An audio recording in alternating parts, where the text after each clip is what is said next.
अस्सलामुअलैकुम my social media family, कैसे आप लोग? उम्मीद करते हैं आप लोग खैरियत से होंगे। मैं थक चुकी हूँ, हार मान चुकी हूँ, ज़िंदगी से हार मान चुकी हूँ, या फिर अब कभी आपको अपनी शक्ल नहीं दिखाऊंगी। इस हवाले से मिनाहिल मलिक क्या कहती हैं?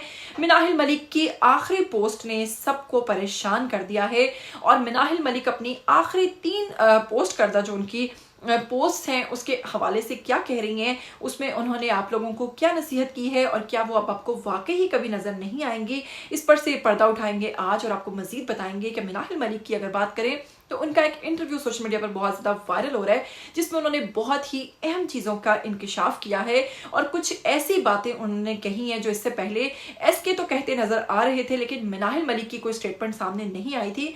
तो फाइनली मिनाहिल मलिक ने क्या कहा है इन वीडियोस के हवाले से कि क्या ये वाकई जाली थी या फिर ये रियल वीडियोस थी और इसके अंदर कुछ और ऐसी बातें मिनाहिल मलिक ने कही हैं। वो छुप छुप कर बाथरूम में क्यों रोती हैं, इस वक्त कौन उनके साथ है और कौन उनका साथ छोड़ गया, ये भी बताएंगे आपको आज की वीडियो में। और आपको ये भी बताएंगे कि एफआईआर जो उन्होंने दर्ज करवाई है उसके अंदर जो उन्होंने अहम नकात शामिल किए हैं जनाब, वो इससे पहले आप लोगों को नहीं मालूम होंगे। आपको बताएंगे कि एफआईआर के अंदर उन्होंने कौन कौन सी चीजें मेंशन की हैं और वो तमाम यूट्यूबर्स और वो तमाम लोग जो मिनाहिल मलिक के ऊपर बात कर रहे हैं वो मोहतात हो जाएं। इस हवाले से भी बड़ी अहम बात उन्होंने की है कि अगर आप उनके हवाले से वीडियोस बना रहे हैं और वीडियोस में इन तमाम चीज़ों पर बात कर रहे हैं तो कभी भी आपको उठाया जा सकता है। जनाब, ये सभी खबरें आज की और ये तमाम बातें आज की बेहद ज़रूरी है आप लोगों के लिए जानना। लेकिन अगर आप लोग चैनल पर नए हैं तो पहले चैनल को सब्सक्राइब कीजिए, साथ में बस बेल आइकन को प्रेस कीजिए, आने वाली वीडियोस के बारे में आपको पता चलता रहेगा। तो चलिए बिना वक्त को ज़ाया किए हम स्टार्ट करते हैं आज का वीडियो।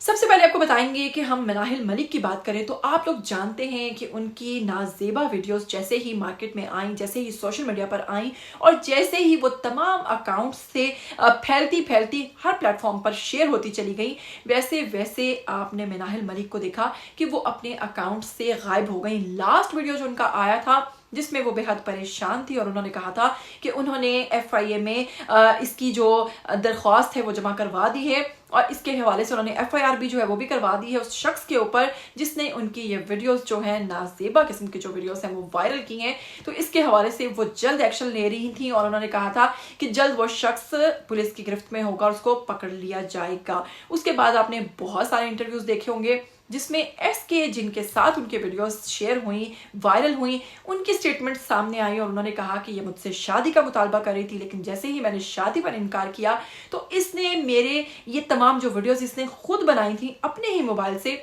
इसने वो तमाम की तमाम वीडियोस जो हैं वो लीक कर दी। उसके बाद सब लोग इस इंतज़ार में थे कि आखिर इतनी सारी स्टेटमेंट्स के बाद मिनाहिल मलिक कहाँ गायब हैं, जबकि एसके की तरफ से ये दावा भी किया जा रहा था कि मिनाहिल मलिक जो हैं वो मुझसे एंड पर दोस्ती कर लेंगी, सुलह कर लेंगी, इसके अलावा उनके पास कोई ऑप्शन नहीं है। लेकिन जनाब ऐसा नहीं हुआ। मिनाहिल मलिक ने ना तो उनका कोई मुतालबा माना और ना ही उनसे सुलह की। आपको बताएंगे कि एफआईए में जो वो गई थी और वहाँ पर जो उन्होंने इनके खिलाफ दरख्वास्त जमा करवाई है उसके अंदर उन्होंने मेंशन किया है कि इस शख्स ने मेरी वीडियोस जो हैं वो जाली और फेक वीडियोस जो हैं वो रिलीज की हैं, ये रियल वीडियोस नहीं है। इसमें मेरी ही जैसी जिसामत रखने वाली, मेरे ही जैसी खदोखाल रखने वाली जो लड़की है उसके ऊपर शक्ल मेरी अटैच करके इन वीडियोस को फैलाया गया और इन वीडियोस के फैलाने के पीछे जो उन्होंने वजह बताई है वो इतनी अहम है यकीनन आपको नहीं मालूम होगा। तो जनाब आपको बताऊंगी कि फातिमा टिकटॉकर के हवाले से मलकू ने एक दफ़ा कहा था कि फिर ये लड़कियां जब टिकटॉक पर फेमस हो जाती हैं तो ये प्रमोशंस के लिए जाती हैं दुबई। तो दुबई आप लोग समझदार हैं कि ये क्या करने जाती हैं, ये क्यों जाती हैं। तो इस चीज़ पर मैं थोड़ी सी हैरत में मुब्तला हो गई थी क्योंकि मुझे आइडिया नहीं था कि क्यों जाती हैं। खैर, मिनाहिल मलिक की बात से मुझे मलकू की वो बात याद आ गई। तो जनाब मिनाहिल मलिक कहती हैं कि पहले शुरू में मुझसे एसके ने रब्ता किया, 2 से 3 साल से हम दोनों एक दूसरे के लिंक में थे और मैं प्रमोशंस करती थी, एड्स करती थी, उस पर अच्छा रिस्पॉन्स मिलने के बाद मुझे दोबारा दुबई बुलाया गया और मैं दुबई गई, जिस पर मुझे एसके ने कहा कि आपको एक अरबी शख्स जो यहाँ का मकामी शख्स है दुबई का, उसके साथ मुलाकात करनी होगी और इसके बदले में आपको भारी मुआवजा दिया जाएगा। जिस पर वो कहती हैं कि मैंने इनकार किया, न सिर्फ इनकार किया बल्कि इसके खिलाफ वहाँ पर जो पुलिस स्टेशन था वहाँ पर रिपोर्ट भी दर्ज करवाई, जिस पर मैंने कहा कि मुझे खतरा है एसके से, क्योंकि एसके की इस किस्म की ऑफर जो थी वो मुझे बेहद मुश्किल और बेहद उसमें डाल रही थी टेंशन में।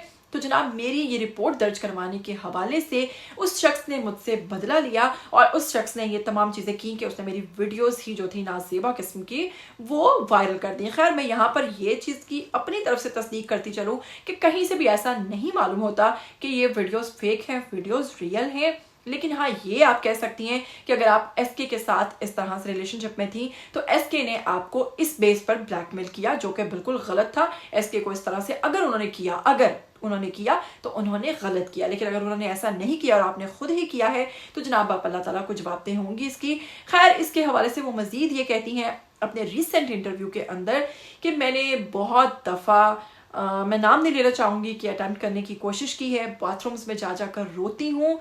लोग नहीं समझ सकते कि मैं किस कदर तकलीफ में हूँ। आप लोगों के लिए वो तमाम चीज़ें मजाक हैं, लेकिन किसी की इज्जत पर आन बनी है। जो लोग कहते हैं कि मेरी फैमिली को फ़र्क नहीं पड़ता, तो हर इंसान का, हर शख्स का ख़ानदान होता है और कोई ख़ानदान ऐसा नहीं होता जो इस चीज़ के लिए आपको सपोर्ट करे। मेरी फैमिली ने मेरा साथ दिया क्योंकि वो देख रहे हैं कि मैं किस तकलीफ़ में हूँ। सिर्फ एक दोस्त है जिसने मुझे इस चीज़ से रोक रखा है और उसने कहा है कि तुम कोई भी अपने आप को नुकसान नहीं पहुंचाओगी। इस हवाले से वो कहती हैं कि मेरे वालिद बेहद टेंशन में हैं, वालिदा की तबीयत ख़राब है और मैं खुद किस हालत में हूँ ये आप लोग उनके लुक्स को देखकर भी अंदाज़ा लगा सकते हैं कि वो बिल्कुल सिंपल और बगैर मेकअप के इस इंटरव्यू में उन्होंने शिरकत की है, जिसमें साफ तौर पर उनके चेहरे पर एक टेंशन दिखाई दे रही है। खैर आगे मामला बढ़ता चला जा रहा है, लेकिन एफआईए की तरफ से जल्द वो लोग उस चीज़ की गिरफ्त में आएंगे तो ही सारा मामला सामने आएगा कि है क्या है। जनाब खैर आप लोगों की अक्ल जितना काम करती है और मेरी अक्ल जितना काम करती है, उसके हवाले से जो लेटेस्ट अपडेट है वो मैं आप लोगों के साथ साथ शेयर करती चली जा रही हूँ। साथ में जनाब इस वक्त मिनाहिल मलिक बेहद परेशानी में अपने ऑफिशियल अकाउंट से कह रही हैं कि मुझे कोई ज़रूरत नहीं थी, मेरे पास फेम था, 8 से 9 मिलियंस रखने के बाद मुझे इन घटिया हरकतों की ज़रूरत नहीं थी। खैर उनकी जो 3 पोस्ट हैं जिसके हवाले से इस वक्त उनके फैंस, उनके मदाह जो हैं वो बहुत परेशान हैं। वो जानती हैं कि उनकी ये पोस्ट देखकर बहुत सारे लोग खुश होंगे, तो वहीं पर कुछ लोग उनके जाने से, उनके आखिरी अलविदा कहने से गमज़दा भी होंगे। तो मैं चाहूँगी कि मैं आपके उनकी वो जो 3 पोस्ट हैं उसके हवाले से बात करूँ। सबसे पहली पोस्ट में वो लिखती हैं, thank you so much everyone, एक बार फिर से माफ़ करना और माफ़ी मांगना दोनों टाइम पर कर लें और प्लीज़ मोहब्बत करें, खुलकर ज़िंदगी बहुत छोटी है, कब ख़त्म हो जाए ये ना आपको पता है ना मुझे पता है, किसके पास कितनी मोहलत है, बस अल्लाह पाक पर यकीन रखो, अल्लाह हाफिज़। और फिर साथ ही वो दूसरी पोस्ट जो उन्होंने लिखी है उसमें वो कहती हैं, it was not easy for me but I am done. फिर उसके बाद वो लिखती हैं, it's hard to say good bye, no fight separate love, I am leaving, I will miss you, I will love you, I take care. उसके बाद जो उनकी तीसरी पोस्ट है जनाब, इस पोस्ट पर उन्होंने एक बहुत ही तवील और लंबा मैसेज लिखा है जिसमें वो कहती हैं कि बहुत तंग आ गई हूँ मैं। आप लोग जानते हैं क्यों, बहुत सोच समझकर ये फैसला लिया, बहुत सपोर्ट किया, आप लोगों ने प्यार दिया, आपकी शुक्रगुजार हूँ, लेकिन दुनिया जीने नहीं देती किसी को भी किसी भी हाल में, बहुत जालिम है दुनिया। उम्मीद करती हूँ कि अब कभी आपको अपनी शक्ल जो है वो नहीं दिखाऊंगी। इस पर उनके फैंस बेहद परेशान हुए। मैं बहुत बेबस हो गई हूँ, मिनाहिल मर चुकी है अंदर से। और फिर वो लिखती हैं, आई एम सॉरी अगर मैंने कभी किसी का दिल दुखाया हो, मिनाहिल भी एक सिंपल लड़की थी और अल्लाह अब वाकई बस हो गई है मेरी और मुझे मेरा जीना तंग कर रहा है, मैं मज़ीद नहीं जीना चाहती। कभी नहीं मैंने ऐसी बातें की, बस आज क्योंकि मेरा आखिरी आप लोगों से गुड बाय है तो ये मैसेज थोड़ा तवील हो गया है। आई लव यू ऑल, जितना शुक्रिया बोलूँ उतना कम है। और उसके बाद नीचे वो लिखती हैं, नफ़रत फैलाना छोड़ दीजिए, दिल में कदूरत रखना छोड़ दीजिए, वक्त पर मुआफ़ी मांग लीजिए। और इस तरह की जो उन्होंने बातें लिखी है, जैसा कि आप लोग साथ साथ देख रहे हैं, बहुत तवील मैसेज है, आप लोग जैसा कि स्क्रीन पर देख रहे हैं, आप लोग खुद भी इसको वीडियो को पॉज करके आप देख सकते हैं कि उन्होंने ये तवील मैसेज किया है क्योंकि वो कहती हैं कि मेरा आखिरी गुड बाय है, इसके बाद मिनाहिल कभी आपको अपनी शक्ल नहीं दिखाएंगी। यहाँ मैं थोड़ा सा आप लोगों को ये कहना चाहूँगी, चलिए मिनाहिल सच्ची हैं या झूठी हैं, वक्ती तौर पर अगर हम इस बात को साइड पर रख दें तो ये बात सच है कि किसी को इतना ज़्यादा किसी पर तनकीद नहीं करनी चाहिए या इतना ज़्यादा ट्रोल नहीं करना चाहिए कि वो इतना ज़िंदगी से तंग आ जाए कि जैसा कि आपके सामने एक पहले केस है आमिर लियाकत साहब का, जिनके बारे में लोगों को यही लगता था कि ये सब मजाक है शायद उनके लिए, लेकिन आप जानते हैं कि उन्होंने बहुत इमोशनल होकर ये बातें की थी कि मैं एक ऐसा शख्स और लोगों ने मुझे इस हद तक इस हालत में देखा है, तो ये चीज़ उनसे बर्दाश्त नहीं हुई थी और वो ज़िंदगी की बाजी हार गए थे। तो ऐसा ना हो कि ऐसा तारीख में फिर से दोहराया जाए, तो आप इस चीज़ को छोड़ दीजिए। जो जैसा है जैसा नहीं है उसके अमाल का हिसाब किताब उसको खुद देना है। हमें कोशिश करनी चाहिए कि हम इस तरह के मामलात से दूर रहें और इस किस्म के मैसेजेस को मज़ीद ना फैलाएं।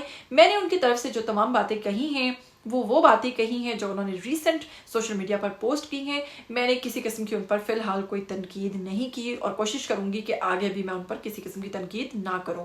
उम्मीद करती हूँ आज का वीडियो आपको बेहद अच्छा लगा होगा। अगर अच्छा लगा है तो इसको लाइक भी कर दीजिएगा और मुझे दीजिएगा इजाज़त और मिनाहिल मलिक के लिए एक अच्छा सा कमेंट ज़रूर कीजिएगा, क्योंकि नो डाउट वो एक टैलेंटेड लड़की हैं। उनकी जो एक्टिंग स्किल्स हैं वो बेहतरीन हैं और एक एक्टिंग की हद तक अगर वो अच्छा काम करना चाहती हैं तो उनको करना चाहिए, उनको पीछे नहीं हटना चाहिए और आगे ज़िंदगी में मज़ीद मोहतात हो जाना चाहिए ताकि इस किस्म के वाक़यात जो हैं उनके साथ मज़ीद पेश ना आए। उम्मीद करती हूँ जनाब मुझे दीजिएगा इजाज़त। उम्मीद करती हूँ आज का वीडियो आपको अच्छा लगा होगा। फिर मिलेंगे, टिल देन टेक केयर, अल्लाह हाफ़िज़।